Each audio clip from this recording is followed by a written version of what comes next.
Graça e paz, irmãos. Vocês estão felizes? Amém? Vocês estão felizes, gente? Amém? Amém. Amém. Queria convidá-los a abrir a Bíblia de vocês em João, capítulo de número 7. Evangelho de João, capítulo de número 7. Nós vamos ler a partir do verso de número 1. Evangelho de João, capítulo de número 7. Nós vamos ler a partir do verso 1. Todos acharam? João 7, 1. Amém? Está escrito assim: Depois disso, Jesus viajou pela Galileia. Queria ficar longe da Judéia, onde os líderes judeus planejavam sua morte. Logo, porém, chegou o tempo da celebração judaica chamada Festa das Cabanas. E os irmãos de Jesus lhe disseram: saia daqui e vá à Judéia, onde seus seguidores poderão ver os milagres que realiza. Você não se tornará famoso escondendo-se dessa forma. Se você pode fazer coisas tão maravilhosas, mostre-se ao mundo, pois nem mesmo seus irmãos criam nele. Jesus respondeu: agora não é o momento certo de eu ir, mas vocês podem ir a qualquer hora. O mundo não pode odiá-los, mas a mim ele odeia, pois eu o acuso de fazer o mal. Vão vocês, eu ainda não irei a essa festa, pois meu tempo ainda não chegou. Tendo dito isso, permaneceu na Galileia. Contudo, depois que seus irmãos partiram para a festa, ele também foi, mas em segredo, permanecendo distante dos olhos do público. Os líderes judeus tentavam encontrá-lo na festa e perguntavam se alguém o tinha visto. Havia muita discussão a seu respeito entre as multidões. Alguns afirmavam: ele é um homem bom, enquanto outros diziam: ele não passa de um impostor que engana o povo. Mas ninguém tinha coragem de falar sobre ele em público, por medo dos líderes judeus. Amém? Fecha seus olhos. Jesus, nós queremos te agradecer, queremos te bendizer, porque do Senhor vem o nosso sustento, e não apenas o sustento físico e emocional, mas principalmente um sustento espiritual. O Senhor nos deixou um alimento, que é a Tua Palavra. E esse alimento, ele é o nosso deleite. Esse alimento é o nosso prazer, é o nosso gozo. É nele que nós encontramos vida. É nele que nós conhecemos a Ti, Jesus. Espírito Santo, nós pedimos que o Senhor possa iluminar o nosso entendimento nessa manhã e que os nossos olhos possam ver a Ti, que os nossos olhos possam contemplar a Ti. Tu és aquele que era, que é e há de vir. Que o Senhor possa ensinar-nos através da Tua Palavra. É o que nós pedimos e oramos em Teu nome, Jesus. Amém e amém. Queridos, no final do ano de 2019, surgiu lá em Wuhan, na China, um vírus que ficou conhecido na época, salvo engano, como SARS-CoV-2, foi o nome que deram para ele, e que posteriormente ficou conhecido para nós como Covid-19. Esse vírus ele saiu da China e se espalhou pelo mundo, chegou aqui no Brasil por volta de fevereiro ou março de 2020, e a gente teve, talvez pela primeira vez na história, de fato, uma pandemia. Uma pandemia. Todos os países do mundo foram afetados pelo vírus da Covid-19. Não teve um país que não tenha sido. A Covid chegou em tudo quanto é canto do mundo. E sabe, queridos, quem teve Covid sabe que ela traz consigo alguns sintomas. Algumas pessoas tiveram, como eu, e teve 0 sintomas. Eu não senti. Algumas pessoas tiveram e perderam o olfato. Tem gente que reclama disso até hoje. Nossa, eu não consegui chegar a nada. Tiveram pessoas que perderam o paladar, então a pessoa não conseguia sentir cheiro de nada. Algumas pessoas tiveram sintomas mais graves, como reações no sistema respiratório, e infelizmente algumas vieram a óbito por causa disso. Isso é o que um vírus é capaz de fazer com o nosso sistema físico. E hoje eu queria falar sobre um outro vírus que não ataca nosso corpo físico, mas ataca o nosso corpo espiritual. Assim como a Covid-19, ela veio sobre a Terra e infelizmente ela ceifou a vida de muitas pessoas. Existe um vírus que ataca muitos dos cristãos e que infelizmente às vezes ceifa a vida espiritual dos nossos irmãos. Hoje eu queria falar um pouquinho sobre o vírus da incredulidade. Assim como o vírus do Covid, ele tinha sintomas, o vírus da incredulidade, ele também tem os seus sintomas. E é sobre isso que Jesus vai falar conosco hoje, sobre o vírus da incredulidade e como que esse vírus, ele pode nos atacar, ele pode atuar, ele pode agir nas nossas vidas e infelizmente ele pode ceifar a nossa vida espiritual. Então, queridos, nós temos visto a vida de Jesus através da ótica de João, e João ele é um evangelista que tem uma ótica muito particular. Os outros 3 evangelhos são bem parecidos na sua forma de escrita, na sua forma de mostrar a história, mas João ele é um evangelista com um olhar muito atento, com um olhar muito íntimo. E a gente tem visto João falando sobre essa trajetória de Jesus, essa caminhada de Jesus, saindo da Galileia ao sul e indo para a Judéia ao norte. Nos domingos passados, nós falamos sobre como que Jesus ele fez milagres, 2 milagres que são muito especiais, que é o milagre de andar sobre as águas, que é o milagre da multiplicação de pães. E através desse milagre, Jesus ele começou a falar às multidões. A gente viu Jesus nos primeiros capítulos falando aos fariseus, aos mestres da lei, e no capítulo passado Jesus gastou um tempo falando com as multidões.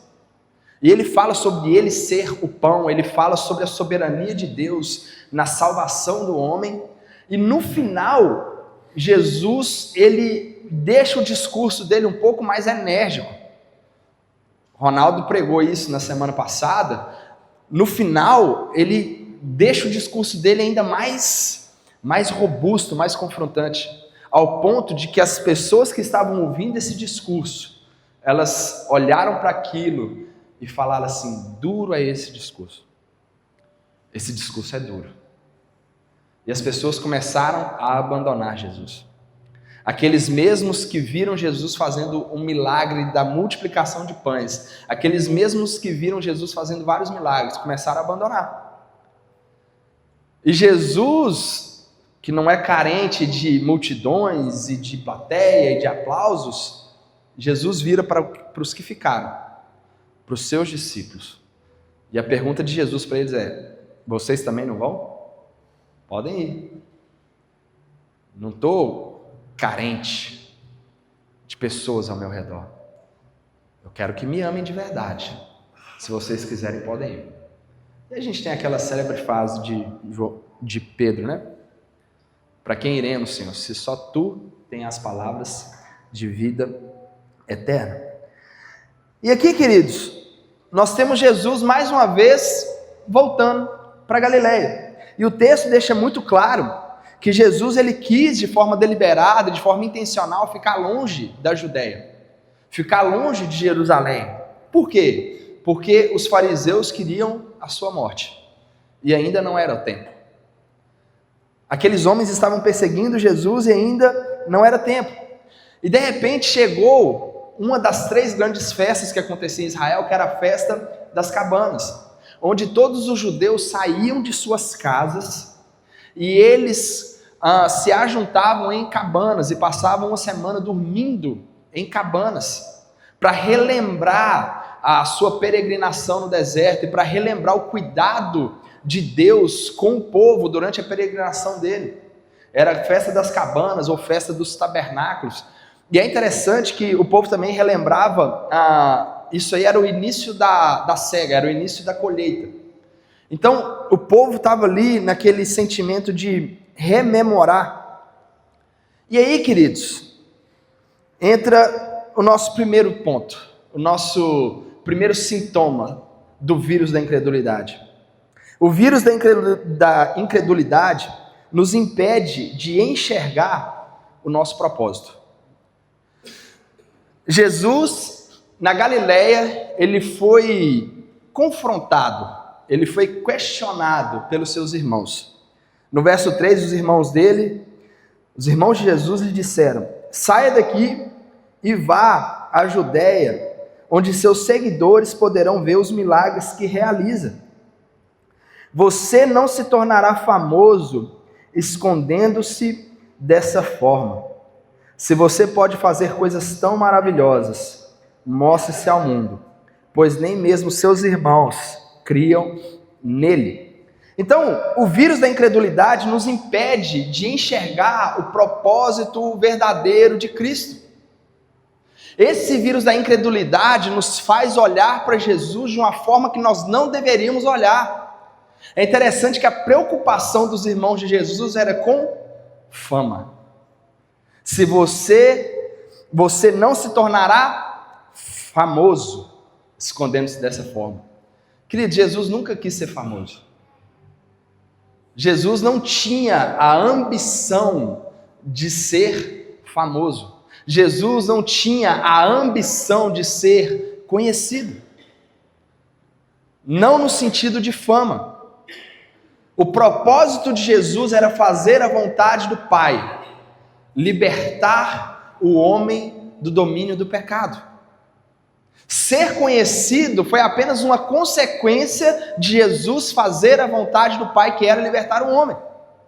E aqueles homens, eles estavam preocupados com fama. Eles estavam enxergando de forma equivocada o propósito de Jesus. Por quê? Por causa da sua incredulidade.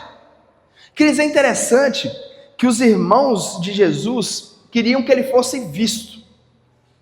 Só que os irmãos de Jesus, em tese, conheciam Jesus.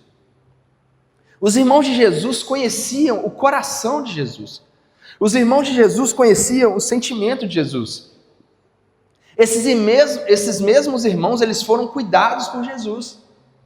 Jesus era o mais velho. Jesus foi o primeiro filho de Maria. Esses mesmos irmãos, eles viveram com Jesus. E não só isso. Eles presenciaram milagres.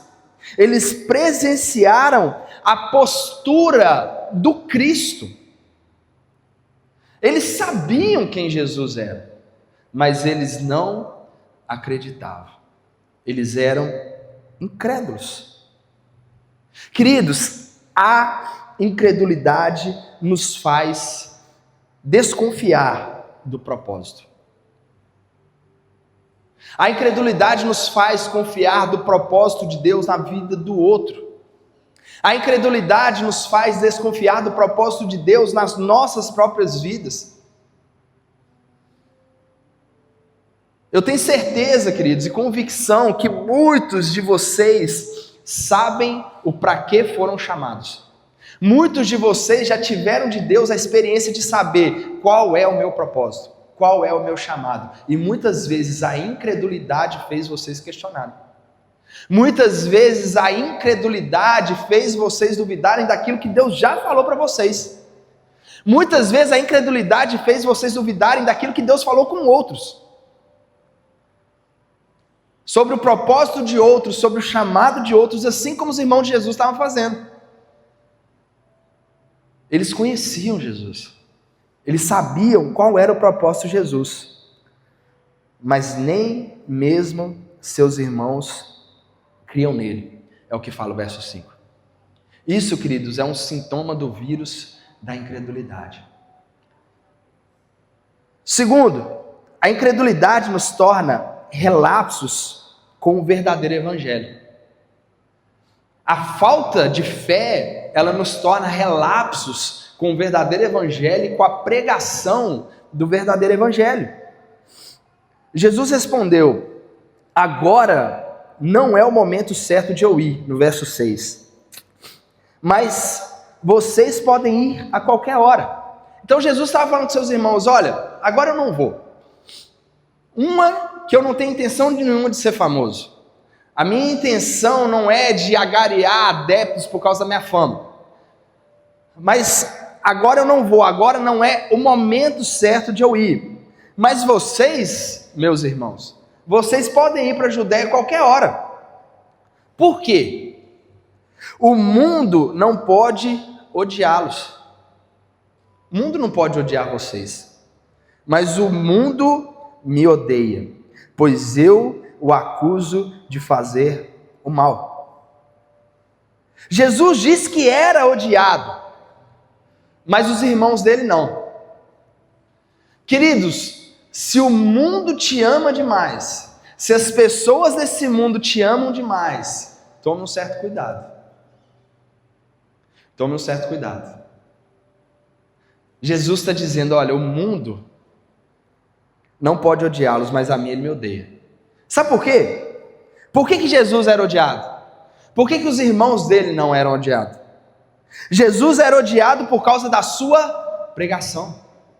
Porque Jesus acusava aqueles homens de fazerem o mal. A pregação de Jesus era uma pregação de confronto com quem precisava ser confrontado. Jesus não amaciava para os fariseus, Jesus não amaciava para os pecadores, Jesus não amaciava para ninguém. Ele fazia isso com amor, mas a pregação dele era uma pregação de confronto. E os fariseus sentiam mais. Sabe por quê? Porque é fácil de um alcoólatra se sentir condenado. É fácil uma prostituta ouvir que o que ela está fazendo é errado. Porque na mente dela, olhar para aquilo e achar aquilo errado é fácil. Difícil é para um fariseu admitir que ele está errado, que o coração dele é soberbo, que o que ele está procurando é aplauso, que o que ele está procurando é uma plateia, que o que ele está procurando é uma plataforma. Por isso que aqueles homens não gostavam de Jesus, eles não engoliam Jesus, porque Jesus os acusava da verdade.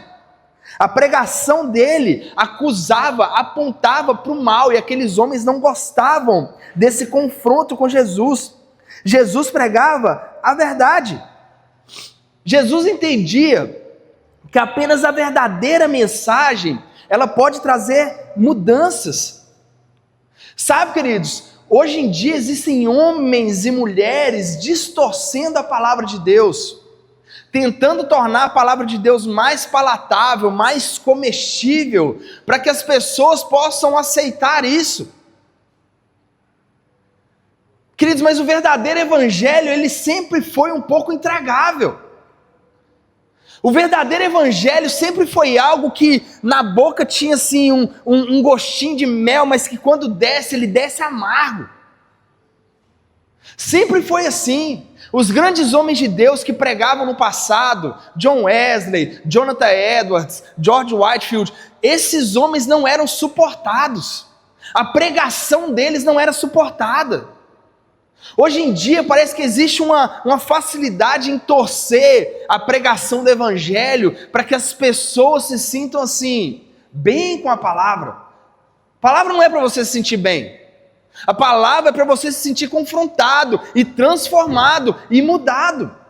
Nós vamos ser afiados através da palavra. A incredulidade, queridos, nos faz relapsos com o verdadeiro evangelho, porque o incrédulo, ele não está confiando na obra do Espírito Santo.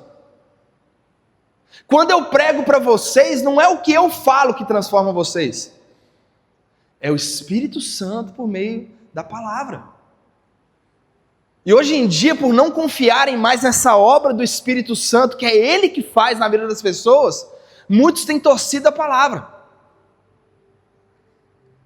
Queridos, a incredulidade nos faz desconfiar da obra do Espírito Santo, nos faz colocar a nossa esperança em nós mesmos. Eu tenho zero expectativa na minha retórica, na minha eloquência, no meu modo de falar, de que isso possa convencer vocês de alguma forma. E a minha oração para Deus é: Deus, não os deixe ser convencidos por mim. Porque se vocês forem convencidos por mim, o mundo está cheio de pessoas muito mais bonitas, inteligentes e capazes que vão conseguir convencer vocês do contrário. Agora, se o Espírito Santo tocar o coração de vocês por meio do Evangelho, ninguém vai conseguir roubar o coração de vocês de novo.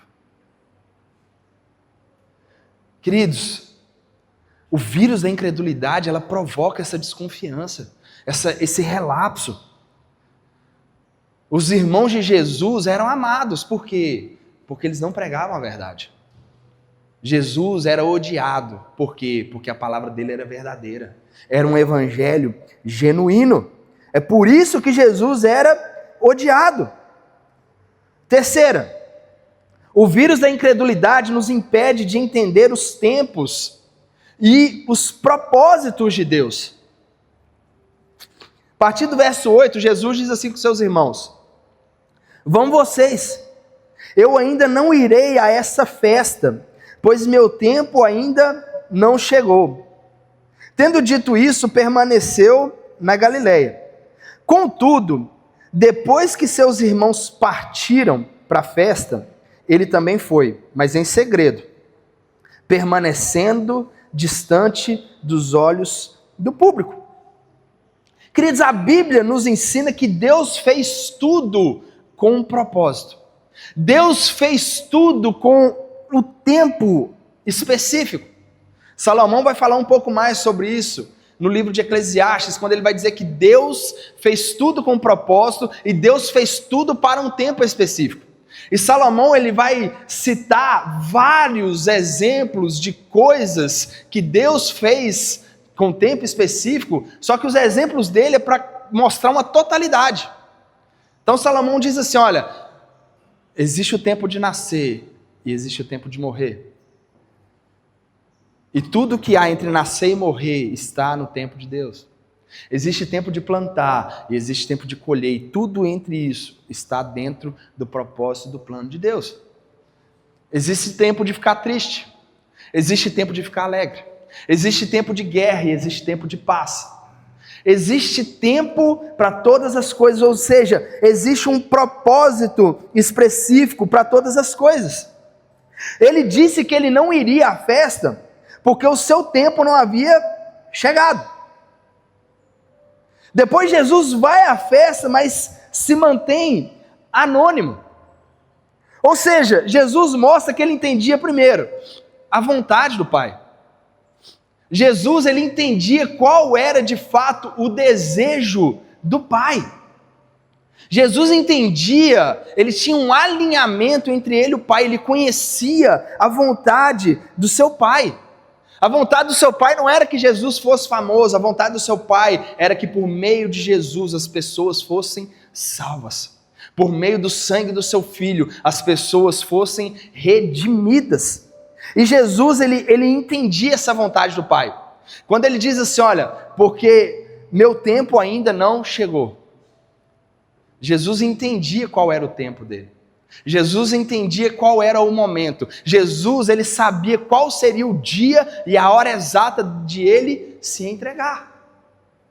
Não somente isso, Jesus sabia que ele havia vindo para esse momento. Quando Jesus estava no Getsêmani e Pedro puxa da espada e corta a orelha de um soldado, Jesus fala com Pedro: Pedro, você acha que eu não vou beber o cálice que meu pai me deu para beber? Você acha que eu vou fugir desse momento? Porque foi para esse momento que eu vim. Foi exatamente para esta hora que eu vim. Ele conhecia a vontade do Pai. Ele conhecia os propósitos do Pai. Ele conhecia os propósitos do Pai em fazer todas as coisas convergirem. É por isso que Jesus, ele fala com os irmãos: eu não vou, vocês podem ir, porque esse não é o meu tempo ainda não chegou. Ele permaneceu na Galileia, mas posteriormente ele foi. Só que ele não foi da forma que os irmãos queriam que ele fosse. Ele não chegou lá na Galileia com pompa, ele não chegou lá tocando trombetas, ele não chegou na Judéia com destaque, não. Ele foi de forma anônima. Por quê? Porque ele entendia o desejo do seu pai. Ele entendia a vontade do seu pai. Para aquele momento, para aquele tempo, não era a vontade de Deus que Jesus chegasse com destaque em Jerusalém, mas que ele chegasse de forma anônima. E foi assim que ele fez. Jesus, ele entendia para qual tempo ele veio a esse mundo. Sabe, queridos, você entende qual é o propósito? Você entende qual é o seu propósito? Você entende qual é o seu chamado? Você tem conseguido identificar e discernir as estações de Deus para a sua vida? Você tem conseguido identificar e discernir os planos de Deus, aquilo que Ele sonhou para você nessa vida? Eu sempre digo, queridos, que existem 3 coisas que você precisa saber para você não ser muito infeliz. Quem Deus é, quem você é e o que você está fazendo aqui. Quem Deus é, quem você é e qual é o seu propósito. Para que Deus te criou? Com qual objetivo? Porque você não está aqui à toa. Deus não criou você assim, aleatoriamente. Deus fez todas as coisas conforme o beneplácito da vontade dele, até a sua vida. E se você não descobre para que você foi chamado, muitas vezes você pode viver como um incrédulo. Se você não descobre para que você foi chamado, qual é o propósito de Deus, você vive muitas vezes como um incrédulo. Jesus, ele conhecia a vontade do Pai. Jesus conhecia os propósitos do Pai. Jesus sabia para qual tempo ele havia vindo para esse mundo. A nossa incredulidade nos impede de enxergar e louvar a soberania de Deus, de enxergar e entender que Deus está no controle de todas as coisas. Sabe, queridos, muitas vezes a gente não entende por que nós passamos aquilo que nós passamos. Muitas vezes, quando vem a peleja, quando vem o dia mal, quando alguma coisa demora, quando não sai como queríamos, a gente começa a murmurar, como se Deus estivesse errando com a gente. Como se Ele não soubesse o que faz. É interessante, queridos, que Deus nos permite passar por algumas coisas, e a gente começa a orar, repreendendo, como se aquilo fosse obra do Satanás, e não é obra de Deus. E a nossa oração é quase assim: Deus, eu sei que o Senhor é soberano, mas eu acho que eu tenho uma ideia que o Senhor podia considerar, que eu acho que a minha ideia é melhor. Quando você passa mal e vai para o hospital, você já começa a orar e pedir logo para sair? Ou você busca entender qual é o propósito de Deus para aquele tempo e para aquele momento? Paulo um dia foi preso, ele e Silas. E eles começaram a ser espancados, açoitados, e meia-noite, sabe o que eles começaram a fazer? Louvar e glorificar o Senhor. Sabe o que aconteceu? As portas da prisão se abriram. Sabe o que Paulo fez? Continuou preso. Porque o propósito não era sair. O propósito era ser preso para salvar uma família. Paulo continuou preso por causa da vida dele, o carcereiro e toda a sua casa se converteram ao Senhor. Porque Paulo entendeu o propósito. Talvez, queridos, na próxima vez que você for para o hospital, Deus está te mandando lá para você encontrar um irmão. Para você encontrar com alguém que precisa ouvir do Evangelho, que está lá e ninguém foi lá para alcançar. E Deus te dá essa missão. Queridos, a incredulidade muitas vezes nos impede de perceber, de entender a soberania de Deus. Queridos, Ele fez todas as coisas com um tempo, e todas as coisas com um propósito. Todas as coisas. Muitas vezes, porque demora, não sai como queria, a gente murmura.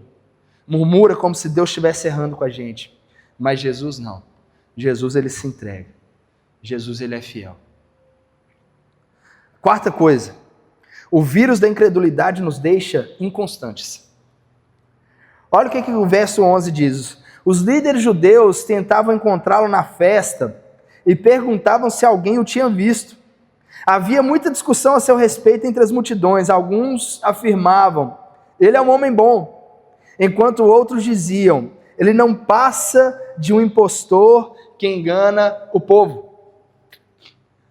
Queridos, Jesus, ele era o nome mais comentado da época dele. Isso é muito bacana. Jesus não queria ser famoso, Jesus não tinha pretensão nenhuma de ser famoso, mas ainda assim Jesus tinha fama. E na festa das cabanas ficou aquele burburinho entre as pessoas. As pessoas comentavam umas com as outras. E aí? Será que Jesus vem? Será que Jesus não vem? Será que ele vai aparecer na festa? Será que não vai aparecer? E ninguém comentava assim de forma mais reverberada, ninguém comentava de forma mais alta. É o próximo ponto, a gente vai entender o porquê. Mas as pessoas estavam ali querendo saber. E é interessante que o texto ele mostra uma dualidade, ele mostra aqui que existe uma inconstância. Porque no meio das falas tinha pessoas assim, não, ele é um homem bom. Outras pessoas olhavam para isso e diziam, ele não passa de um impostor que engana o povo. O vírus da incredulidade nos faz ser inconstantes. Um dia a gente está amando Jesus e a gente acha que Jesus é muito bom, a gente acha que Jesus é a melhor coisa que nos aconteceu, a gente acha que Jesus é tudo. No outro dia a gente fala assim, cara, estou desanimado. Isso tem de igreja, isso tem de Jesus, de Deus, de não sei o quê, esse negócio não é para mim não. Isso, queridos, é o vírus da incredulidade. Porque os que têm fé são perseverantes. Aqueles que têm fé perseveram, seja no dia bom, seja no dia mau. Uma vez que você encontrou e colocou os olhos no seu Salvador, nada pode tirar os seus olhos dali. Só que muitas vezes o vírus da incredulidade atua nas nossas vidas e nos faz ser inconstantes. E isso, queridos, é extremamente o quê? Perigoso. Jesus, ele disse certa vez, aquele que tira a mão do arado e olha para trás, não está apto para o reino de Deus. Jesus não disse que essa pessoa não pode ser salva. Jesus disse, essa pessoa não está preparada para o reino de Deus. Por quê? Porque no reino de Deus eu coloco a mão na arada, eu olho para Jesus e eu vou. E eu não vou tirar a mão do arado para olhar para trás nem a pau. No reino de Deus eu olho para Jesus e eu sigo firme, Jesus. Quantas vezes, queridos, essa inconstância nos faz cair? Quantas vezes a nossa falta de foco em Jesus nos faz cair? Foi exatamente isso que aconteceu no início do capítulo 6. Quando Pedro estava andando sobre as águas, olhando para Jesus, e de repente ele para de olhar para Jesus, ele começa a olhar para os problemas, ele começa a olhar para as circunstâncias, e ele começa a naufragar. E se Jesus não estivesse ali para segurar na mão de Pedro, trazer para ele de volta, ele tinha morrido. Queridos, o vírus da incredulidade, ele provoca em nós a inconstância. Um dia a gente está bem, no outro dia a gente está derrotado. Um dia a gente está feliz da vida, no outro dia está parecendo que o capeta jogou bola com a gente a noite toda e a gente era a bola. Queridos, uma das coisas mais importantes que um cristão tem é constância. É constância. Não estou dizendo que 100% dos seus dias vão ser assim, 1000 maravilhas e você vai estar sempre para cima. Agora, a inconstância ser um estado na sua vida que todo dia você está dividido entre ficar bom um dia e ficar mal no outro, ficar bom um dia e ficar mal no outro, isso é sinal de incredulidade.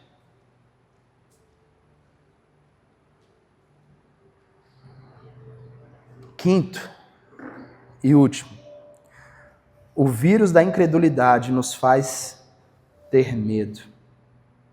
Verso 13. Mas ninguém tinha coragem de falar sobre ele em público, por medo dos judeus. Queridos, você tem medo de falar do Senhor em público?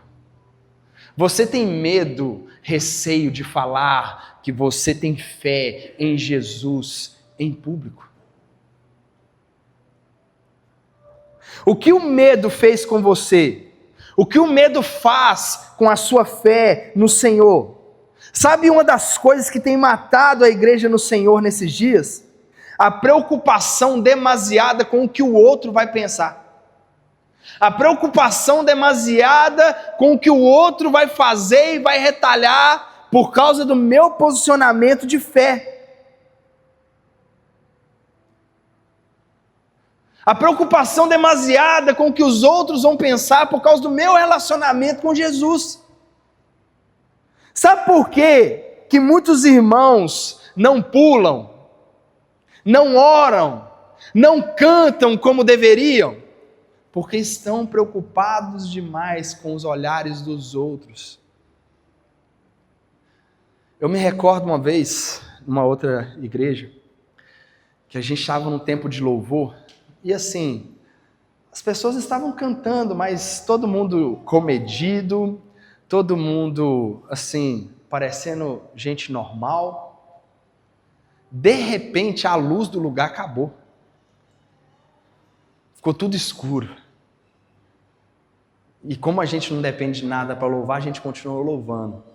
Pensa num pessoal que começou a pular, começou a cantar com força e começou a glorificar o Senhor com intensidade. Eu falo assim, gente, vou derrubar a luz desse lugar todo culto agora. E sabe o que eu pensei? Com a luz apagada ninguém está vendo ninguém. Ninguém está reparando o outro. Ninguém está olhando se o outro está adorando ou não, se está mexendo no celular ou não. Ninguém está olhando ninguém. Com a luz apagada lá, ninguém viu ninguém. E assim, como foi um apagão geral, não tinha nem essas luzes, não tinha nada. Ninguém estava vendo ninguém. E eu estava olhando lá de cima e percebendo os irmãos, e os irmãos pulando, glorificando, cantando. Queridos, quantas vezes a gente deixa de dar o nosso melhor para Deus porque a gente está preocupado com o que os outros vão falar. Eu não vou dar um aleluia alto não, porque eles vão me achar super espiritual. Nossa, que problema das pessoas acharem você super espiritual. Eu não vou dar um glória a Deus alto, eu não vou cantar, ou eu não vou vir aqui para frente, vou pular e vou agitar aqui, porque os irmãos vão achar que eu estou querendo me mostrar. Querido, me perdoem a expressão, mas para esse tipo de coisa a gente tem que cagar. Não deixe de ser intenso em Deus porque o outro vai falar. Não deixe de ser intenso na sua fé com medo do que o outro vai pensar ou com medo do que o outro vai fazer.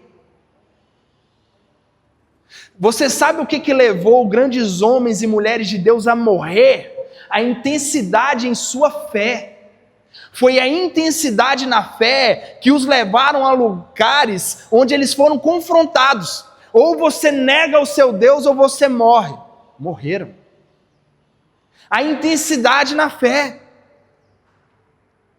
Queridos, quando fazemos isso, quando a gente fica olhando demais, em demasia para o outro, nos movemos pelo medo dos outros.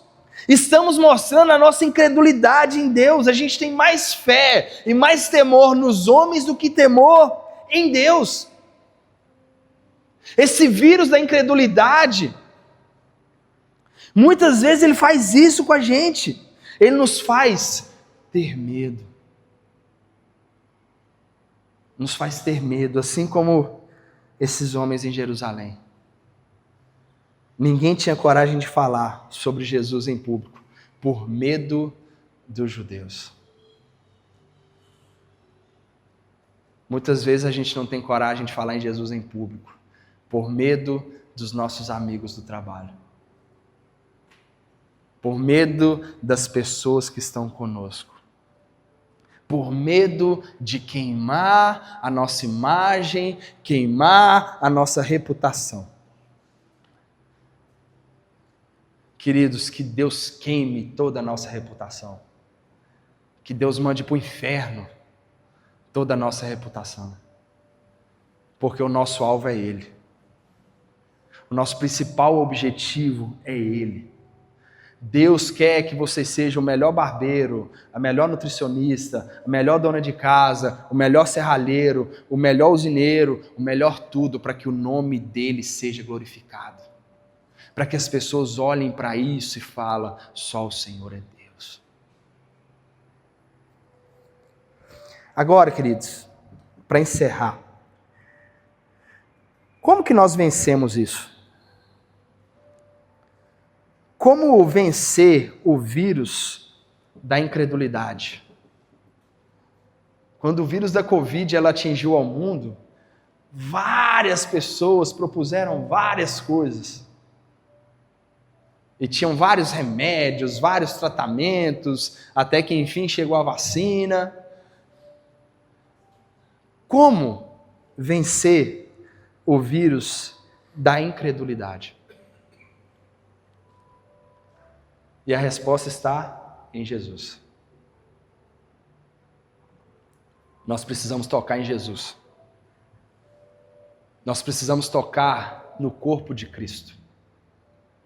Nesse mesmo evangelho, no capítulo 20, a Bíblia vai dizer que os discípulos de Jesus estavam reunidos a portas fechadas, sem lugar para entrar.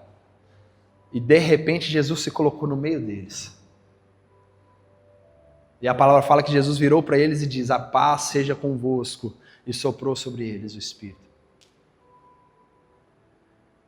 E é interessante, queridos, que nesse dia e nessa hora aprove ao Senhor que um daqueles homens não estivesse lá. Quem? O Tomé. O Tomé não estava. Não sei o que o Tomé estava arrumando, não sei o que o Tomé estava fazendo, mas quando Jesus se colocou entre os 10 ali, né? Porque Judas já não estava e Tomé também não. Quando Jesus se colocou entre os 10 ali, Tomé não estava. Tomé perdeu essa aparição de Jesus aos seus discípulos. E ao que tudo indica, foi a primeira vez que Jesus se encontrou com todos eles. E a palavra fala que Jesus foi saindo. Quem apareceu? Tomé. E aqueles homens falaram, Tomé, você não sabe o que aconteceu. Jesus apareceu. Jesus estava aqui. Ele estava aqui, a gente viu o mestre. A gente viu, ele ressuscitou mesmo. Assim como Maria tinha dito, ele ressuscitou. Ele apareceu. A palavra fala que picou o Tomé ali? O vírus da incredulidade. Se eu não vir ele com os meus próprios olhos, se eu não tocar nas feridas dele, se eu não colocar o dedo dentro do buraco da mão dele, se eu não vê-lo, contemplá-lo, pegar nele, eu não vou acreditar, eu não vou crer. E sabe, queridos, nós servimos a um Deus que não é um Deus que dá as costas para quando nós estamos num período de incredulidade. Ele é um Deus que vem nos buscar quando a gente está assim. A palavra fala que na semana seguinte, estavam os 11 lá, reunidos, e quem se colocou novamente no meio deles? Jesus. E Jesus se coloca no meio deles novamente, vira para Tomé, e fala assim, Tomé, vem cá. Você está incrédulo? Vem cá. Põe a mão aqui. Pode pegar nas minhas feridas, pode tocar no meu lado, pode pegar. Uma aparição não tem carne e osso, não pode ir. Pega nas minhas feridas, pega nos meus machucados, põe a mão do meu lado e veja que sou eu. Para de ser incrédulo e seja fervoroso. Sabe o que vai curar a nossa incredulidade? Sabe qual que é a cura para o vírus da incredulidade? Pegar em Jesus, pegar no corpo de Cristo. Sabe quem é o corpo de Cristo? Somos nós, a igreja. O que vai curar a incredulidade somos nós tocarmos na igreja, a igreja ser tocada por nós, a igreja nos tocar. o que vai curar a nossa incredulidade, o que vai curar tudo isso aqui que eu falei, essa inconstância, esse medo, o que vai curar essas coisas é estar num contexto de igreja, é de tocar na igreja e de ser tocado por ela. Quando nós estamos nesse período, a gente não está lidando com Deus que está se escondendo e quer que a gente corra atrás dele, não. Ele faz questão, assim como fez com Tomé, ele faz questão de ir, de se colocar lá e falar: Tomé, pode tocar, deixa de ser incrédulo e creia. Pode tocar, se é isso que você precisa para ter fé, para crer, toca. É interessante que a Bíblia nem registrou que ele precisava. Ele foi curado ali e falou assim: Rei meu e Deus meu. Sabe, queridos, Deus ele quer curar a nossa incredulidade. E para ele curar a nossa incredulidade, ele está nos chamando hoje. Pode tocar. Toca nas minhas feridas. Põe a mão do meu lado. Pode comprovar que sou eu. Não seja incrédulo, mas creia. Ele faz isso hoje por meio da igreja. Ele faz isso hoje por meio da sua igreja, que também é o seu corpo. Talvez, queridos, você tenha enfrentado períodos de incredulidade, períodos de inconstância, períodos de medo, períodos de falta de entendimento da soberania de Deus e dos propósitos de Deus para todas as coisas. Mas hoje Deus está nos chamando à fé. Hoje Deus está nos chamando a um arrependimento da nossa incredulidade, para que nós possamos crer nele. Hoje Ele está nos fazendo um convite. Venha, toque nas minhas feridas, põe a mão do meu lado. Pare de duvidar, mas creia. Essa é a cura para o vírus da incredulidade. Queria te convidar a se colocar sobre os seus pés.